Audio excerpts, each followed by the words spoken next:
today I'm going to talk you through chapter 26 of Dracula, which is the penultimate chapter, the one just before the last one. So to summarise, this is what occurs within the chapter's narrative.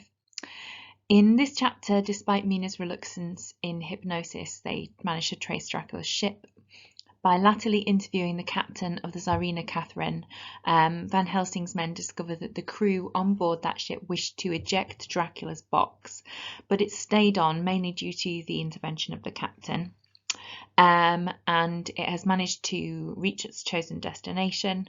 The selfsame man who placed it on board also picked it up, and the captain swears it looks like the same man, and of course dramatic irony is being employed there because we can tell that it is indeed Dracula because he's been in the box the entire time. There is a man called Skinsky who helped Dracula to find Slovaks to carry his box, and Skinsky is found with his throat torn open, so we know that Dracula has recently fed. Thanks to Mina's deductions, it's ascertained which route Dracula must be taking back to his castle, and at this point the forces for good decide the best course of action is to split up. So we have Harker and Godalming who are going by boats. The reason for this is because Godalming, obviously with his wealth, has a few different boats, and so he's quite adept at travelling by boat. Harker wants to go that way because it's the most likely way to find Dracula, and he's on his mission to reassert his masculinity. Seward and Morris ride on horses to try and head them off. The reason why they go together is because they're experienced in hunting together. We persistently do have references to this being a hunt, wherein Dracula is now the victim, he is the prey, and the British characters, along with obviously Quincy Morris from America and Van Helsing from Amsterdam, they are very much kind of winning at this point. So they go to head them off, and then Mina goes with Van Helsing directly to the castle, much to the chagrin of Jonathan Harker. So essentially I'm going to walk you through the chapter. We're going to do our annotations together. At each slide, pause, read what is there, then play, and we can do the annotations. That's the best way to do it. Okay, cool. Let's start. We begin the chapter with Dr. Seward's diary, and his homodiegetic narration is important here because we've got an account of Mina being hypnotised, which, as we've discussed in class, is not, as you might expect, a conventions of the fantasy genre, but is contemporary science of that time, wherein we have figures such as Charcot practicing this method, which they believed was really easily implemented on women with experiences of hysteria. And you can see they're emphasized via alliteration. Mrs. Harker prepared herself for her hypnotic effort.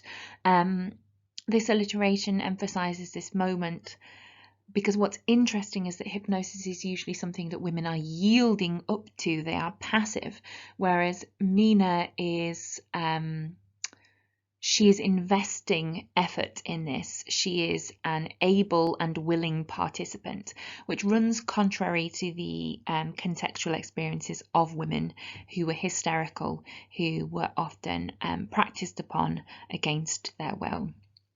So an interesting point to make there. Of course, she's not actually yielding that easily because while she's making an effort to be hypnotized, she's finding it quite difficult.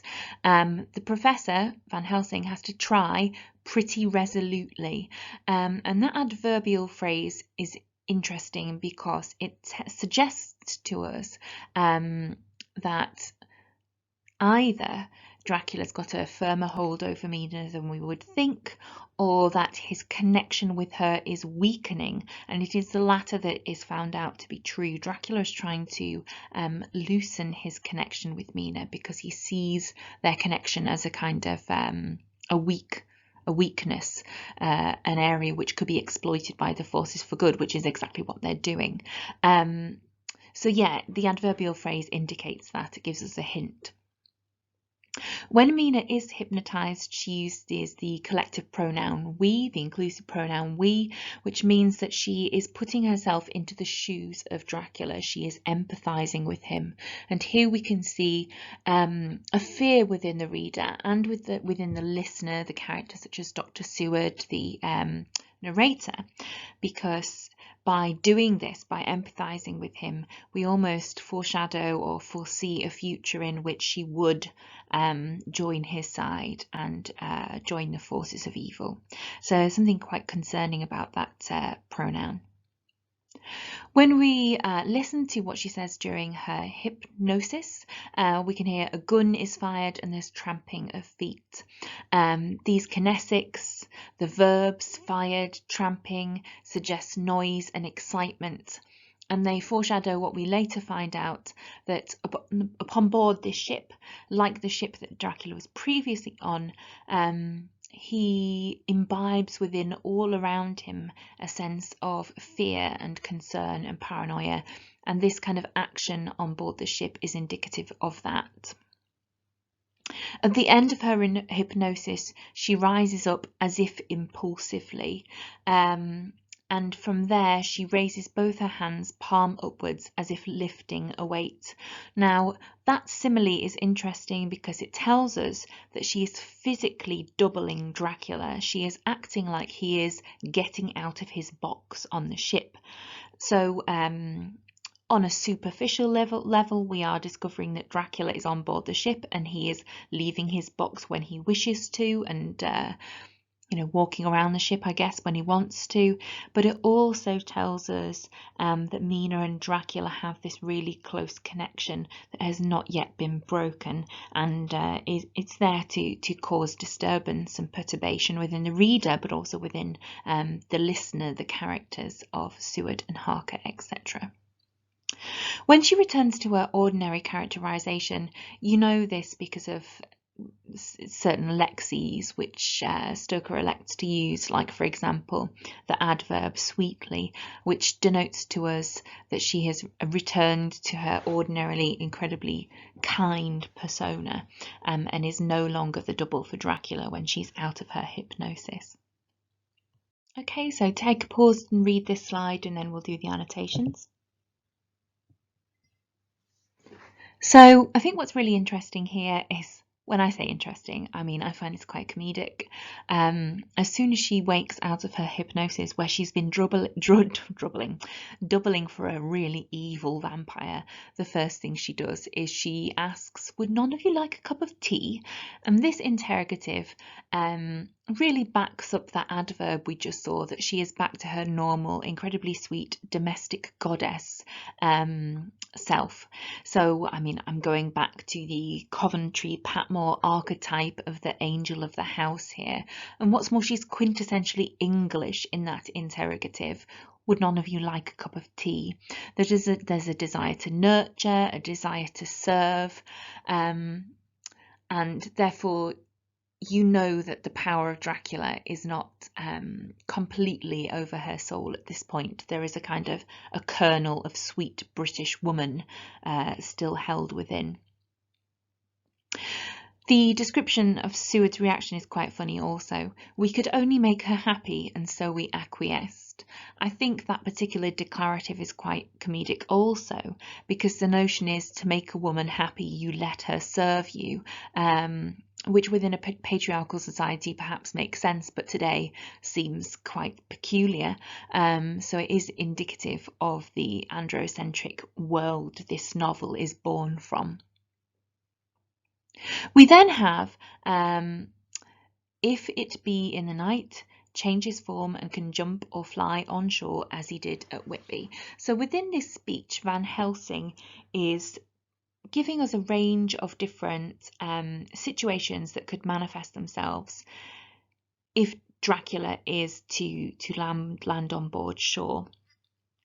And we've got a series of different dependent clauses there. "If it be in the night," "if he be not carried on shore." These dependent clauses all begin with "if." "If he be carried," "if the day come before he get on shore." So all of these dependent clauses are quite interesting because they tell to us that there is a range of different possibilities. And whilst the forces for good are certainly filled with a great deal of confidence at this point, there are still plenty of ways that Dracula could elude them. And yet the confidence really shows in the lexemes that Stoker uses, for example, the verb escape, which portrays to us what we also see throughout the rest of the chapter, really, that he is being hunted and that the forces for good are now the hunters, or the crusaders, if you prefer that previous metaphor. And the strength of the crusaders is also characterized by Dracula's weakness. Van Helsing says he dare not be his true self. I think this notion of secrets is a quite popularized Gothic convention. Characters with hidden characteristics, for example, Jekyll and Hyde might be one example. With hidden secrets, Frankenstein with his monster that he does not tell his family about. And here we have Dracula, who, if he's out and about in daytime, has to hide his vampirism. So that sense of secrecy in Dracula may have previously been a strength, but at present it is a weakness. Okay, and whilst they are in this conversation, Van Helsing seems to throw his whole soul into the effort. This is the hypnosis, and at last, in obedience to his will, Mina replies. So this is the next hypnosis, and I think it's interesting that Van Helsing is described as throwing his whole soul in. That noun phrase tells to you, or it reminds you, should I say, of what is at stake in this battle. And what is at stake is Mina's soul, which is symbolic of the soul of England. And of course, we've got this abstract noun obedience, which indicates to you Mina's desperation and her desire to give in to man's will, to be the domestic servant of the man who warrants that attention. So there's a couple of interesting things towards the bottom of the slide there. It's construed that Dracula is still aboard a boat, and therefore the men all head towards Galatz in, quote, an agony of expectation. I think it's worth picking out there the noun agony, the abstract noun agony, which is certainly a Gothic convention. We often have descriptions of torture, whether physical or emotional, within Gothic novels, and these men are experiencing a form of emotional torture in the anticipation of Mina's future physical torture. So I think that's worth picking out, that kind of empathy that the men are feeling with her experience. In the next incidents of hypnosis, which are happening with regularity now, Mrs. Harker yielded to the hypnotic influence even less readily than this morning. That verb yielded implies that you are giving mastery to somebody else. So again, denoting the idea that Mina is prepared to be passive and weak in order to allow the correct or the appropriate man to have power over her, as befitting the norms of contemporary society. Seward goes on to use the declarative, "I am in fear that her power of reading the Count's sensations may die away just when we want it most." And I think what's interesting here are the phrases which I've emboldened, that it's not Mina dying away that's worrying him here, it's her power to connect with the Count, which they most desire. And therefore we can clearly see within that pronoun it that he along with Van Helsing, is kind of exploiting Mina for the potential that she has while she's under Dracula's fantastical influence. There is also a realization there made by Seward that it, again that pronoun, her power of reading the Count's sensations, it may ultimately mislead us. And her words are enigmatical. Now that adjective suggests that they're very ambiguous, very difficult to understand, and what Seward's narration here is suggesting is that potentially Mina might be purposefully enigmatical, purposefully mysterious, because Dracula has sway over her and is editing perhaps what information she is able to reveal under hypnosis. So there's a real struggle over Mina's body, but also over her mind here. And there's a conflict in how they view Mina. Is she on their side or ours, I suppose, is the question that Seward is querying. This is Mina's direct speech. It begins, "Something is going out. I can feel it pass me like a cold wind. I can hear, far off, confused sounds, as of men talking in strange tongues, fierce falling water, and the howling of wolves." Within that direct speech, you can see that I've highlighted in green a few different words or phrases. For example, something, strange, and confused. All of these lexes create a semantic field of ambiguity, and you can see here why Seward is questioning as to whether she's misleading them by being so mysterious. However, the howling of wolves is an anaphoric reference to the early chapters of Dracula, wherein Jonathan Harker is being driven through the Carpathians towards Dracula's castle, and here we have a sense that we are really returning to the beginning of the narrative. The book has that kind of cyclical structure which works so well, and we are returning to those wild landscapes in the anticipation of further kind of wild or fantastical supernatural behaviour. So the howling of wolves is meant to remind us of what happened to the characters at the beginning of the novel, which is that Jonathan Harker, our Propian hero, was fully emasculated by Dracula, and therefore we are given a sense of tension because we question whether that will happen once more. After saying this, Mina is described as shaking as though in a palsy, and that similarly suggests that she has a kind of fit at the end of her hypnosis, and tells us a lot about her mental state. We have to remind ourselves that novels with homodiegetic narration, epistolary novels, rely on the unreliable narrator to generate a sense of, imbalance or a lack of foundation, so that when readers are experiencing the novel, they are all the time questioning what is reliable and what is not, what is accurate and what is not. And this means that they are constantly questioning what's put before them, which creates a much more perturbing reading experience. So Mina is, with that simile, we start to see she is a bit of an unreliable narrator at present. On her next hypnosis, she replies to Van Helsing's questions. "All is dark. I hear water swirling by level with my ears, and the creaking of wood on wood. Cattle low far off. There is another sound, a queer one like," and then we've got ellipsis. And the ellipsis is used because she cuts off her speech mid-sentence. She grows white and whiter still. White and whiter still is another example of amplification, so that might also be worth highlighting and annotating, because put together, the ellipsis and the amplification on this particular slide tell us, well, actually, it's what they don't tell us that's useful. We have to question, what is it? What queer noise did she hear? And to me, it suggests perhaps Dracula is feeding, because it is something that upsets her so much she can't finish that sentence. So, I would certainly suggest that putting that ellipsis alongside the amplification enables the reader to read something horrific into the silence that is generated there. Mina breaks off there, and Van Helsing starts to become all masterful. "Speak, I command you." Ridiculous imperatives. "Go on, go on." And it's completely pointless because Mina has already fallen out of hypnosis, and she returns to her former characterization with the interrogatives. "What have I said? What have I done?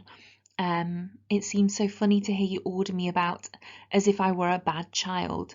So those interrogatives and the very simplistic, innocent simile, "as if I were a bad child," characterize Mina as innocent when she comes out of her hypnosis. So we're encouraged to view her as helpful, as as opposed to a hindrance, as opposed to somebody who is misleading or evil. certainly from a reader's perspective, Mina appears to be somebody who is being used, and she's been hurt, but we don't as yet view her as a threat.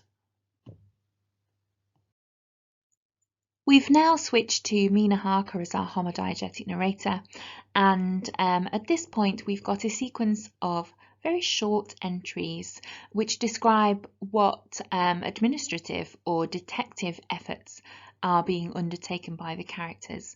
And I think the only thing really worth picking out here, which is useful, is that Lord Godalming is sent to see the Vice Consul for information. And the reason why he's sent is because his rank might serve as an immediate guarantee of some sort to the official, and as a result, because they do send Lord Godalming, the clerk is described, as the consul is away, as very obliging. So I think it's important to pick out that noun rank, to pick out the verb obliging, because what these indicate to us is that social status is important. I would remind you to read back over your sheets and find the extract from Chaplin's essay where she argues that Dracula represents the libertine aristocrat able to exploit the beautiful women from the middle classes. And when we have a body of characters trying to fight back against him, and there is only one upper class man amongst them, which is Lord Godalming, but he needs the kind of spirited power of the other men to support him, and it's all about the kind of weakening of the strength of the British social class system, according to Chaplin. So here you can see the class and social status is important if you wanted to make a similar reading to Chaplin's. We then return to Jonathan Harker's journal. Jonathan is on this mission. He's on board a boat, or he's going to go on a boat anyway, a little bit later. And he is talking to the captain, Captain Donaldson, who tells him about his experiences on board. There is litotes used here when we have a negative to describe a positive. He had never had so favourable a run. So what's indicated here is that there is something uncanny about the boat ride that has been experienced with Dracula on board. There's something supernatural about the ability of the boat to go so incredibly quickly.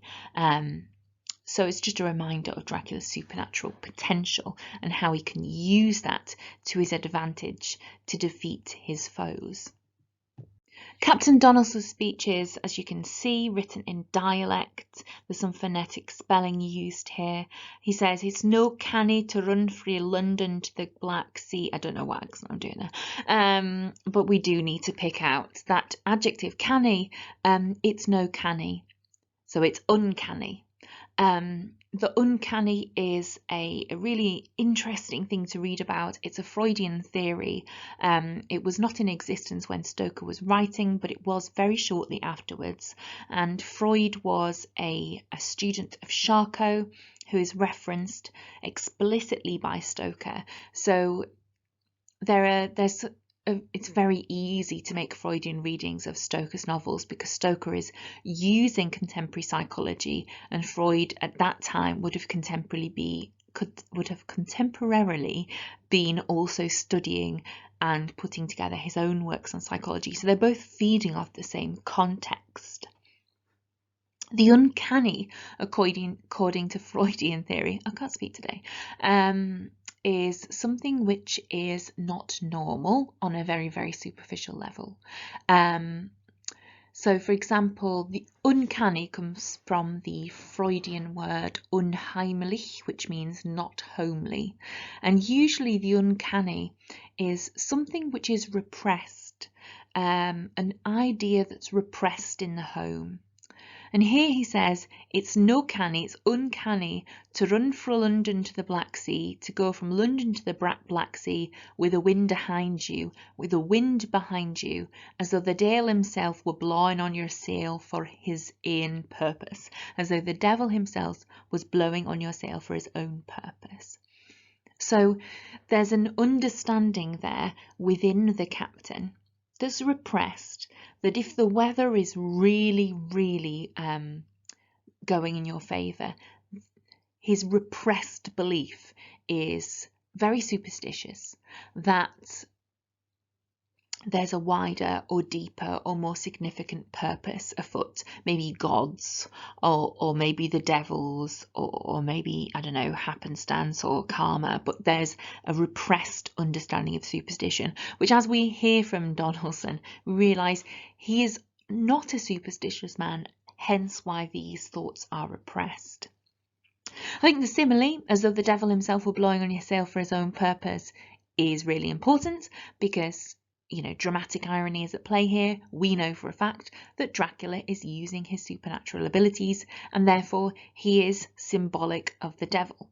So I think that's worth picking out. The captain continues, when we got past the Bosphorus, the man began to grumble. Some of them, the Romanians, came and asked me to heave overboard a big box which had been put on board by a queer-looking old man. Obviously, the extended noun phrase queer-looking old man is a reference to Dracula. We can tell by the immediate pre-modifier old that he is somewhat weakened. He hasn't eaten of late. And the noun phrase big box is obviously that missing box that they need to sterilize. So it's the missing part of the jigsaw puzzle, which is revealed there. The men on board, when they see the fellow, put out their twa fingers when they saw him. Now that's not them swearing at Dracula, they are holding up their fingers and crossing them, making a cross, which is of course the crucifix to ward off the devil against the evil eye. So these haptics, which are the behaviours to do with touch, because we've got the two fingers being held up together, these haptics indicate to us that within the culture of the Romanians on board, they are aware of vampirism in a way that perhaps British people are not. And this is Stoker really utilising the foreign setting and exploiting it to make the fantastical more realistic. Of course, the captain doesn't believe it, and you've got these exclamatives to show you. Man, but the superstition of foreigners is perfectly ridiculous. I don't know what this accent is. These two exclamatives are important because they remind us that he is not a superstitious man, and that's why he doesn't question why it is his boat miraculously manages to get to its destination with such speed. Why he sees it as uncanny as opposed to worrying, let's say. As the captain's speech wears on towards the very end, the exclamative, again, really useful. He says, if the Dale did have any luggage aboard the ship, I'm thinking it was none other than the same. So that exclamative tells you that the captain believes the person who came to pick up the box was the very same man as the person who put it on board, i.e. Dracula. And this is just a reminder of the fact that there are so many other ordinary individual characters out there without the knowledge that our narrators have. And they have to believe in Dracula's behaviour because it seems so unnatural. Whereas all of our narrators have the epistolary form. They have this wealth of evidence to prove that what they see is true. They don't have to believe it because they know it. So this exclamative is useful plot-wise because it indicates to you that Dracula has managed to reach his destination and take his box off board, but it's also useful because it tells you ordinary people are incredulous as to Dracula's potential, whereas the narrators know of Dracula's abilities, and that's the difference, and that's why we require them to succeed, because they're the only people who have that knowledge. Harker goes on to say, we found Hildesheim in his office, a Hebrew of the Adelphi theatre type with a nose like a sheep. This smacks rather strongly of anti-Semitism, which would not be surprising for the contemporary period at the end of the 19th century and the fin de siècle. So we shouldn't be surprised by the incredibly offensive stereotypical simile there, nose like a sheep. The Adelphi theatre type is a phrase that is included because of Stoker's particular livelihood.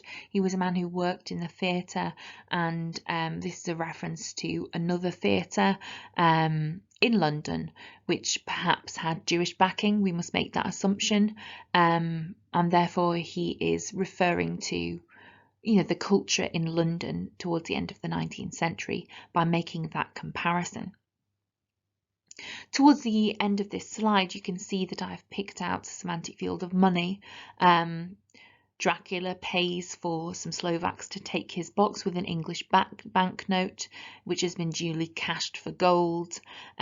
We hear that Skinsky, who has his throat torn out a little later, I believe, we hear that Skinsky has paid his rent using English money. So we know that Dracula is using his money and spreading it around. And I just want to remind you of Maud Ellmann's interpretation of Dracula as the vampire equals kind of capitalist culture.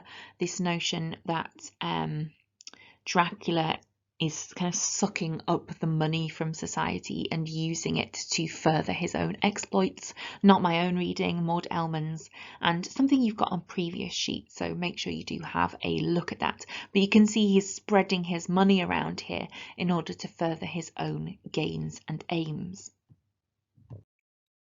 Having served his purpose, Skinsky is then found with his throat torn open as if by some wild animal. The simile here is rather useful, as the previous time that Dracula came aboard after being on board the Demeter, he arrived on shore in the form of a dog, and therefore this simile indicates to us that likewise, when it is night time and he is now aboard shore, he is able to transform once more, so he's got some supernatural powers. Also, the verb torn indicates an opening, which tells us that Dracula has fed, and therefore perhaps we might not expect quite such an old, weak man the next time we see him. So yeah, worth pointing this out.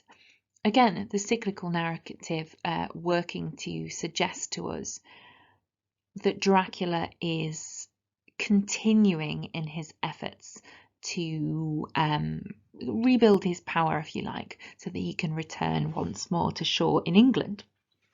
We then shift the homodiegetic narration to Mina Harker's journal, and we'll have a look at what she says on the next slide. Mina has been essentially ostracised from most of the decision making and really needs to work to help out. In previous lessons, I've talked about the importance of work in the 19th century culture, this notion that work is the solution and it provides you with an opportunity to elevate your social status, but also can be a balm to you in troubling mental states, which we saw with Seward and we've previously seen with Jonathan Harker, so it's no surprise to see it here with Mina because it's obviously something that Stoker believes in himself. Mina's characterisation as the angel of the house means that she always wants to support and help others, and that's obviously shown here. Oh, if I could only help at all. And then there's the ellipsis, and we see that she's planning to act to support.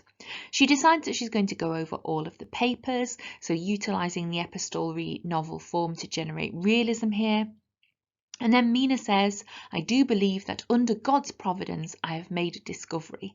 Now, this is a complex sentence type because it has within it the embedded clause under God's providence.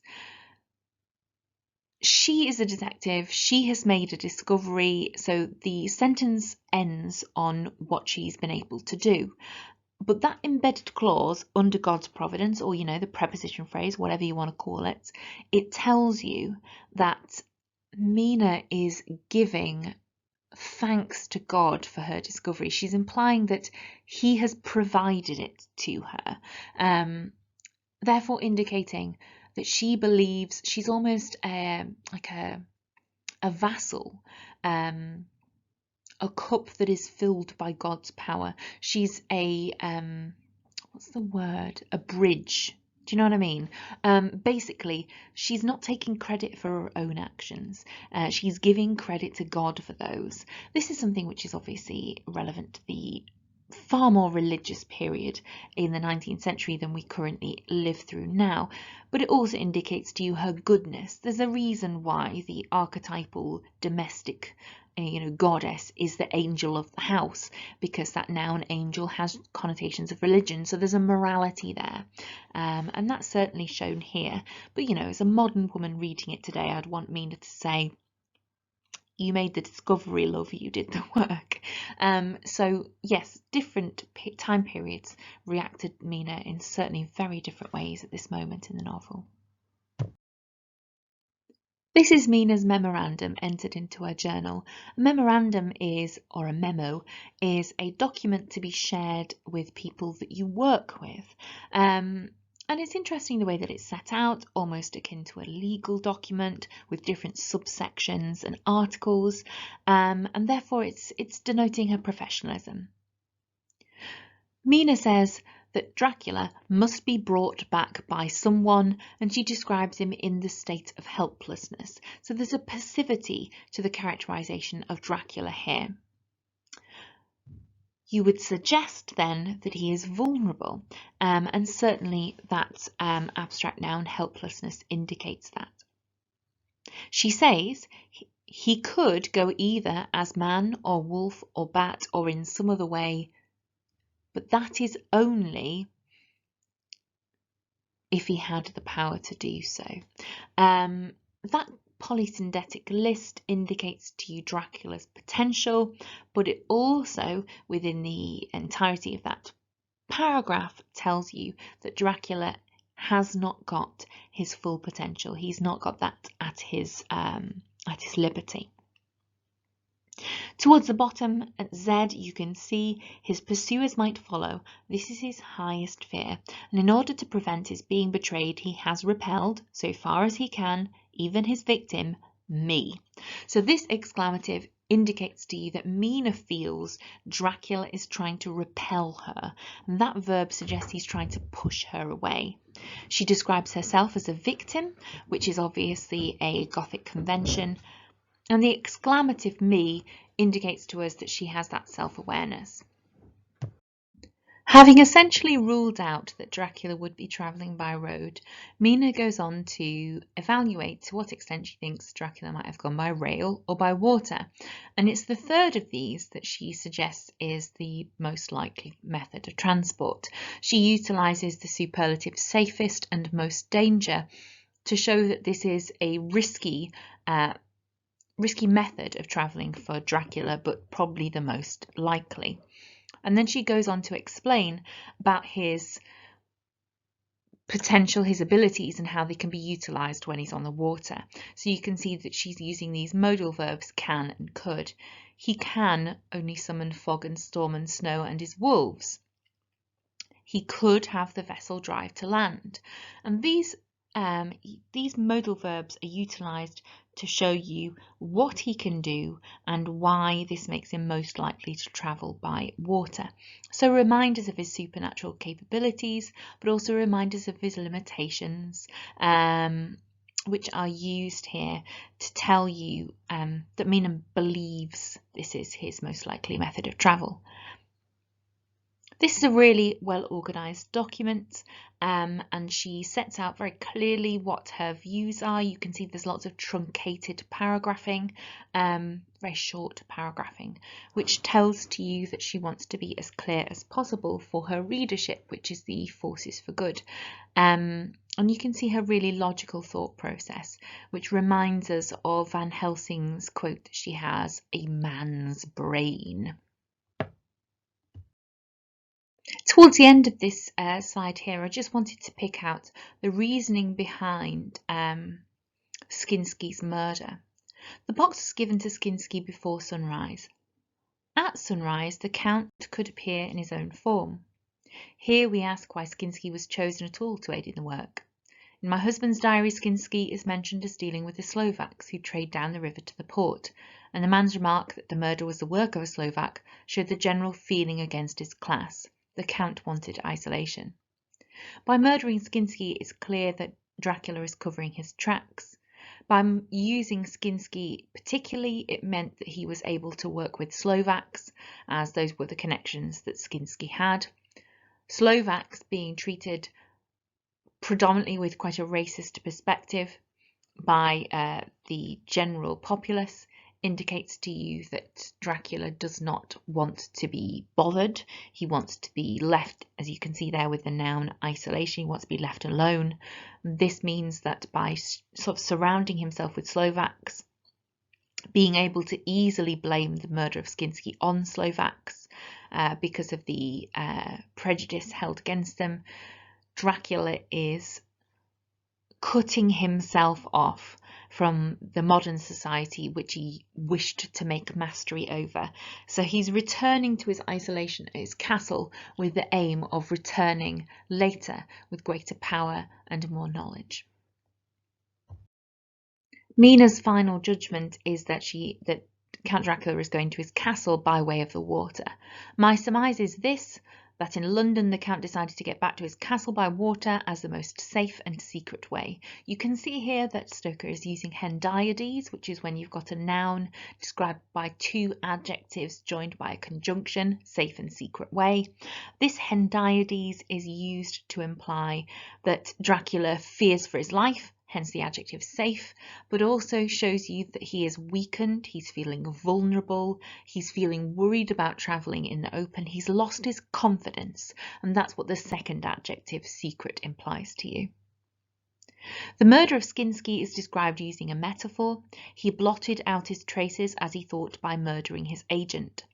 And whilst what the metaphor immediately means, that he's trying to hide where he's going, he blotted out his traces.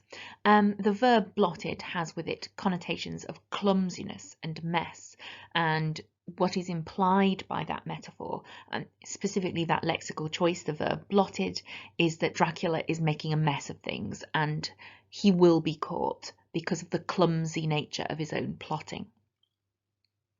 At this point, Mina reads through the transcript, the typescript, should I say, of what she says during her hypnosis, and that description I read in the typescript that in my trance I heard cows low indicates to you the power of the written word, the importance of the epistolary novel form as a body of evidence which you can utilize against the Count, and that's what Mina is doing here. She's reading over what you as a reader have already read and using that to empower her to destroy him. So the reader is positioned alongside Mina, and that's important for building empathy and building investment for the reader with the characters, so that we really kind of fall on their side of the binary opposition which is engendered within a Gothic novel.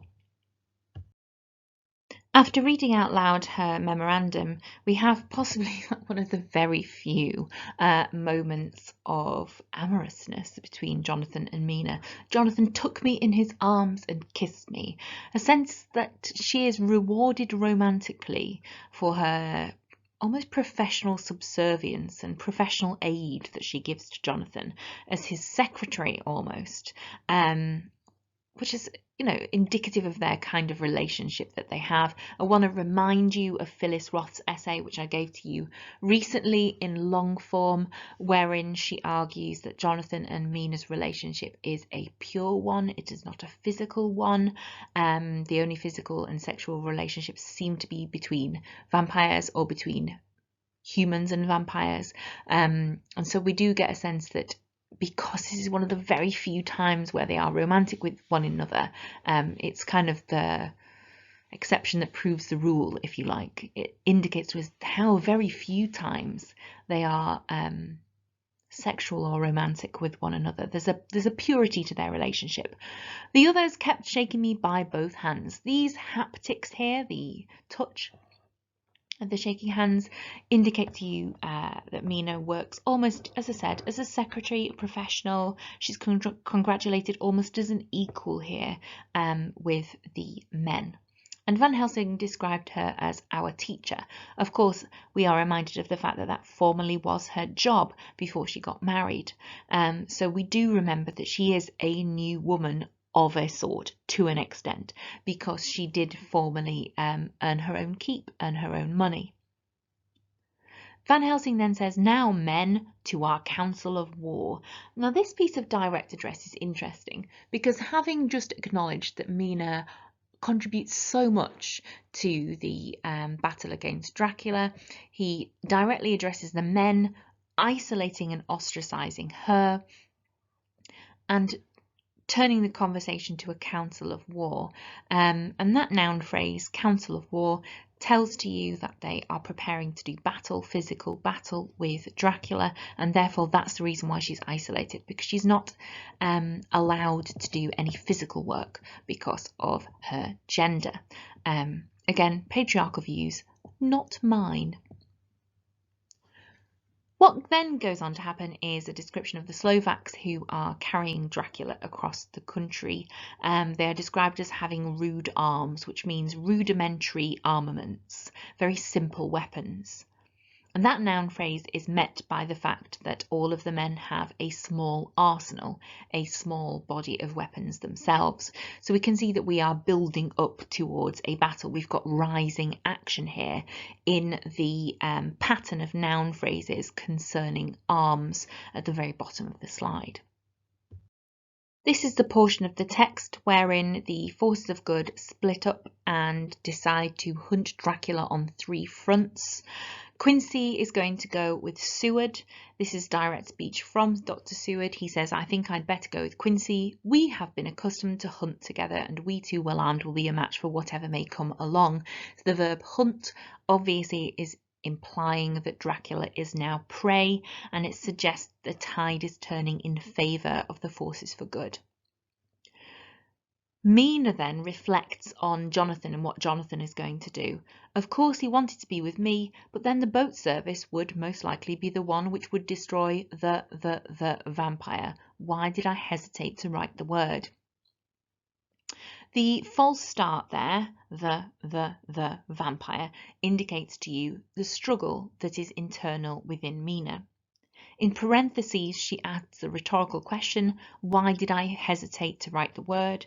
And the answer is evident to all who read, that the reason why she hesitates to write the word is because she herself has the potential of turning into a vampire. And so perceiving it as a monster, as a vampire, is a very dangerous thing to do for her own identity. So I think that's an significant moment within the chapter, but also within the characterization of Mina. This is Van Helsing's direct speech. He is explaining how they're going to split up the company, and I've just highlighted this just to make it clear to you. So, my Lord Godalming and friend Jonathan go in your swift little steamboat up the river. So they are going directly in the route, following the footpath of Dracula up the river. Interesting that Godalming has that premodifier Lord, indicating to you Van Helsing's respect for him. Then we've got John and Quincy guarding the bank where perchance he might be landed. So we know that John and Quincy are going by horseback to try and head off Dracula. And then we have Van Helsing taking Madame Mina right into the heart of the enemy's country. And that metaphor about going into the heart of the enemy's country is obviously emotive.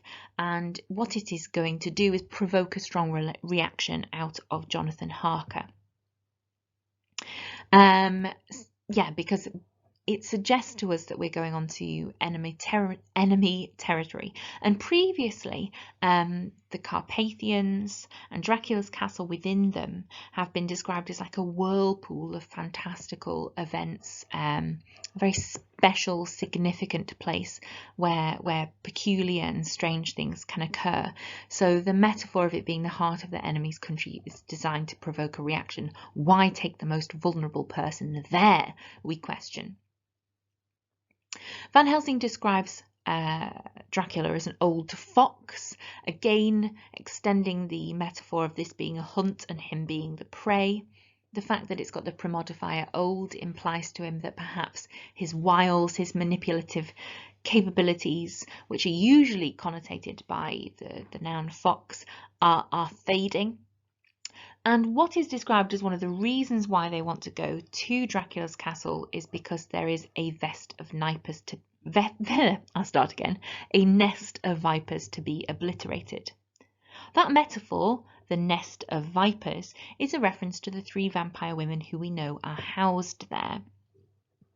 The notion of them being snakes connects perhaps to ideas of Adam and Eve, an original sin, Satan, and the verb obliterated tells us of their intention to destroy those 3 women. Jonathan Harker, of course, reacts in the way that we would expect to her being taken to that place. He resents the notion that, tainted as she is with the devil's illness, she should not be taken into, quote, the jaws of his death trap. So there's a metaphor there which indicates monstrosity, the jaws of his death trap. But we've also got the verb tainted, which implies to you that he does think Mina has been ruined. And it comes back to that epizeuxis from the previous chapters, unclean, unclean. That she has the mark of Cain on her, that she's promised for the devil. And Van Helsing merely has to point out that has to be removed for her to be returned to Jonathan as his pure wife. Jonathan argues that Mina shouldn't be taken there by reminding them of what he experienced. He says, "Have you felt the vampire's lips upon your throat?" This is the 3rd of his interrogatives. Do you know what this place is?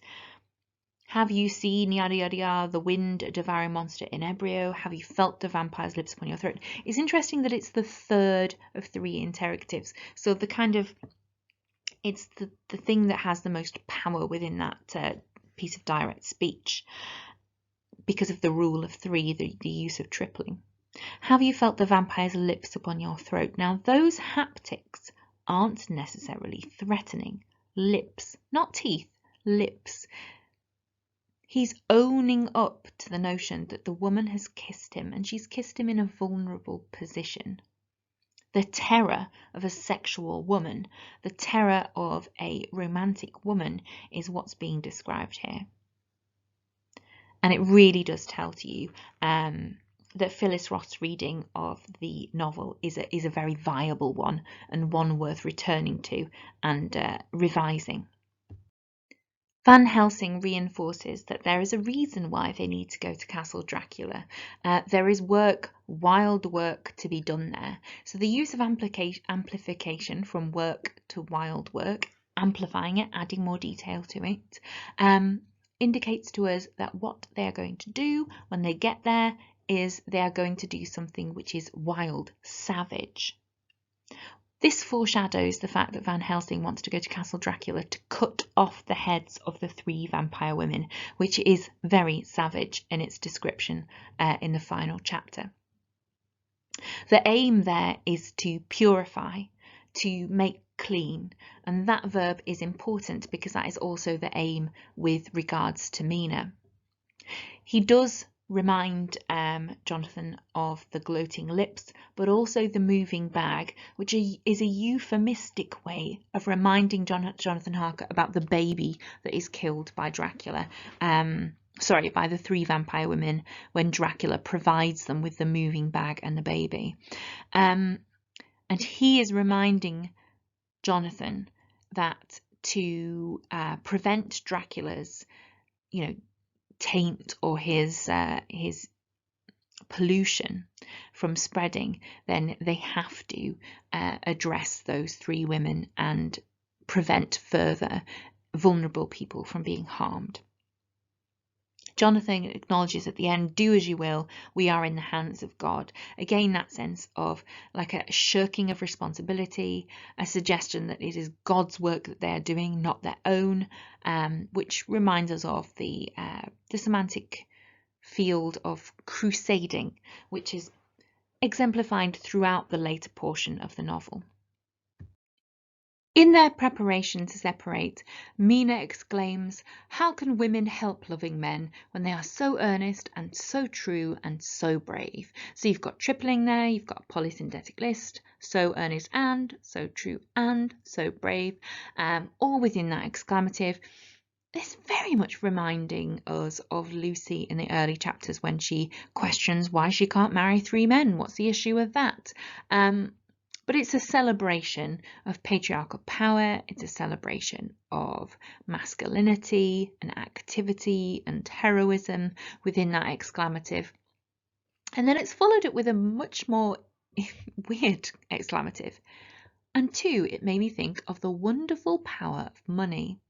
What can it not do when it is properly applied? And what might it do when it is basely used? I felt so thankful that Lord Godalming is rich and that both he and Mr. Morris, who also has plenty of money, are willing to spend it so freely. So clearly a semantic field of money there, and a celebration of aspiring to have money and using money in the right way, which is something that people would discuss regularly in 19th century society when we did have a mobilizing middle class who were able to use their extraneous money, you know, the superfluous money they had at the end of the month, to some other end, to moral end, or to lavish their houses or whatnot. So it's a debate that's relevant, still relevant today, but it seems off kilter with the rest of the chapter and does remind us of Dracula as being a symbolism for capitalism, if we take Maud Ellman's reading, and these men perhaps as a symbol for appropriately or morally spent money, the notion of using your money for good as opposed to using your money for your own mastery, if that makes sense. Mina goes on to describe that she is able to carry a weapon, but she cannot carry one arm that the rest do. The scar on my forehead forbids that.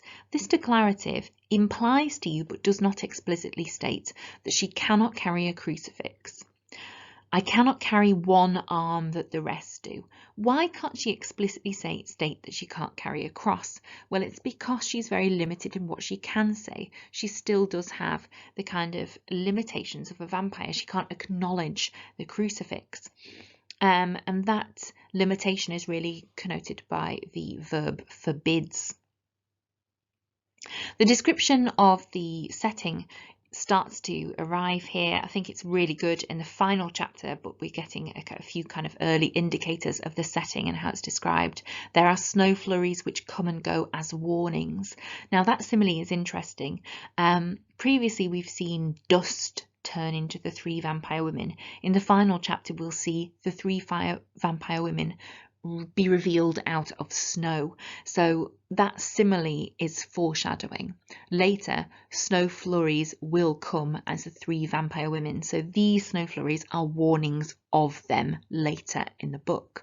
So yeah, I think quite a structurally interesting linguistic use there of the simile.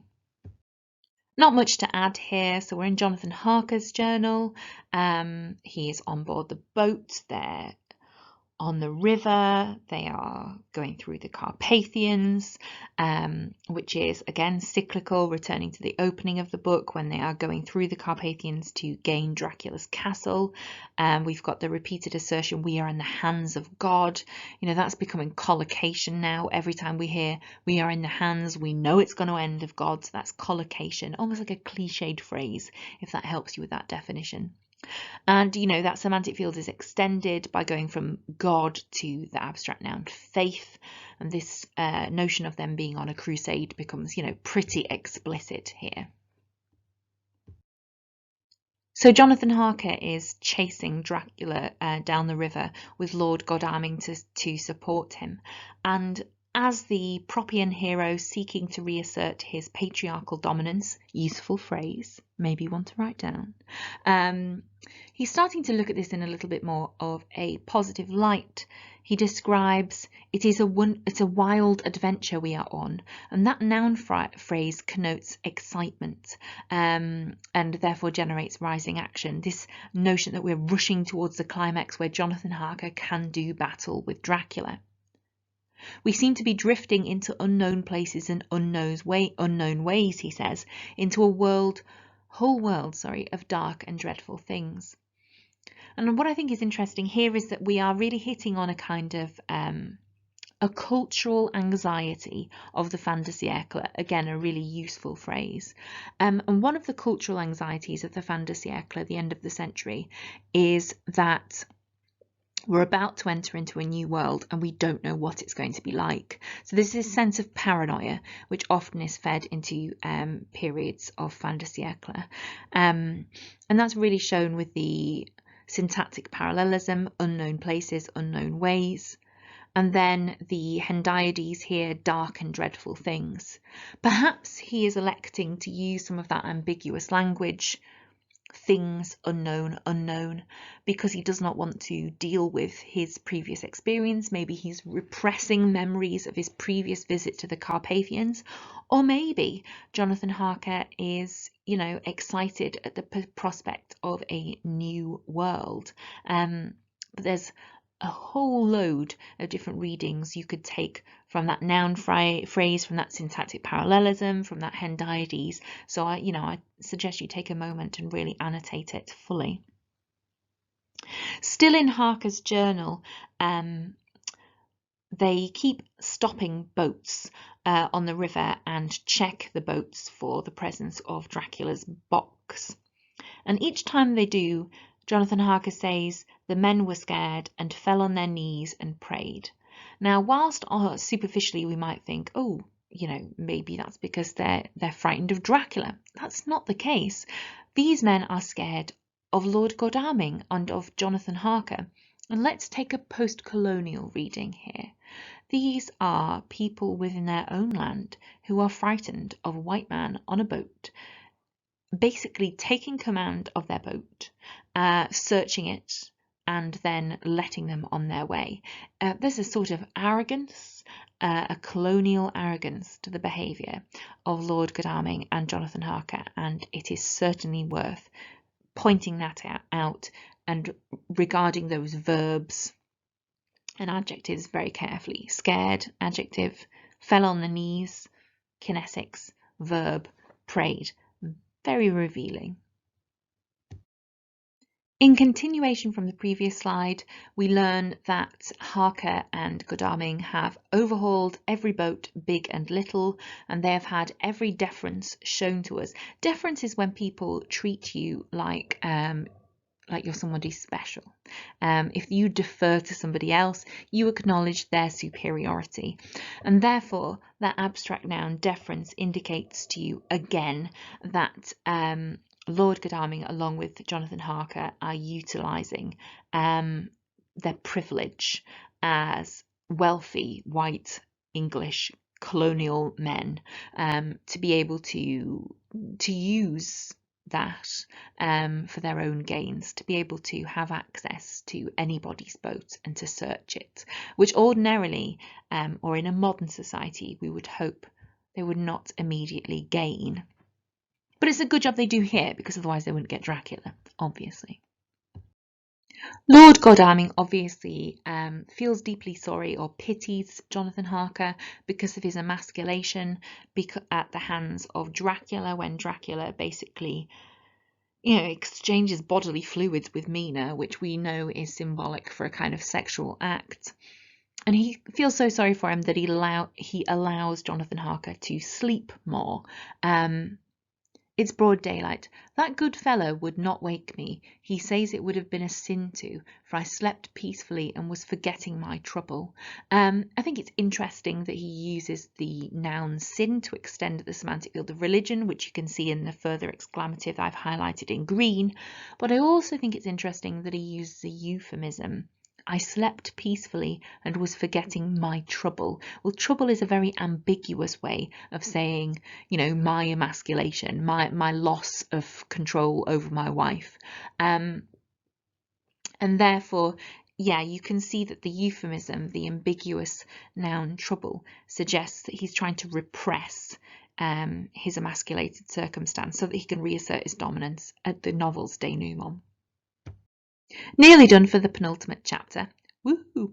So it's now Dr. Seward's diary. We've shifted our homodiegetic narration. You can see that these entries come thick and fast, and the reason is that there is 3 days on the road, no news and no time to write it if there had been, for every moment is precious. I think it's indicative of the rush that they're in, that the opening sentence, you know, is lacking a verb. It's not a full sentence, it's a minor sentence, 3 days on the road.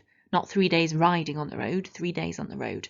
So there's a sense of rush and desperation, and this really generates the rising action of the novel, as does the truncated entries, the much shorter entries into the diary.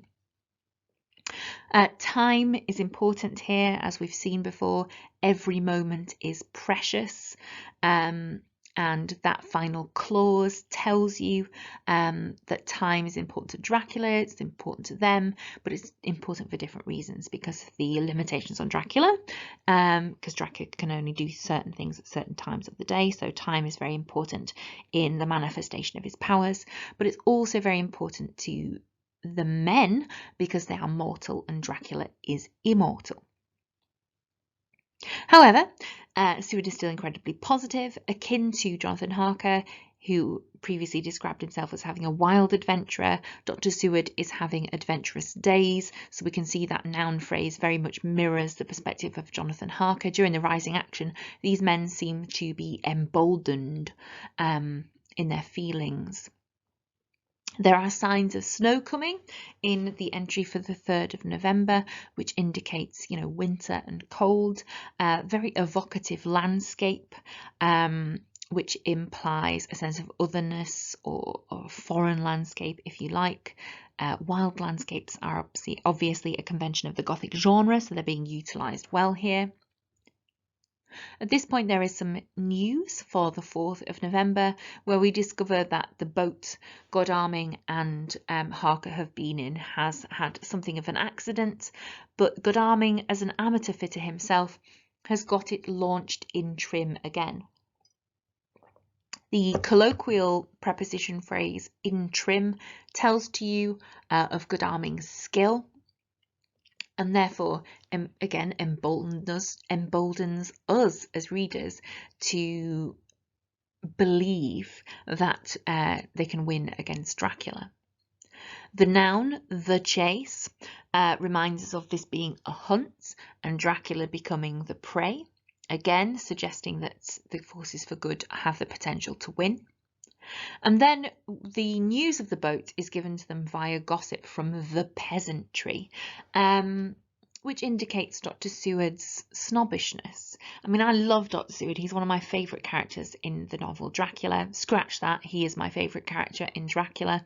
However, you know, as with any of the characters within this novel, there is a sort of snobbishness towards the working class characters, which I've previously discussed with you, how they're always presented as, you know, desirous of money and constantly drunk.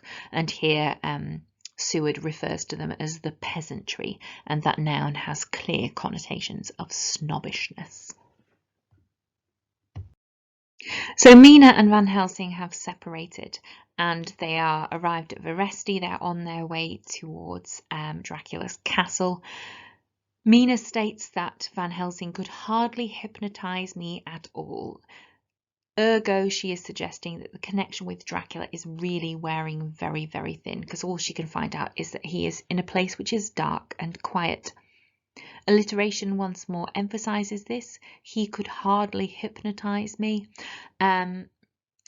So, you know, that connection is waning. That does not mean that Mina is not at stake.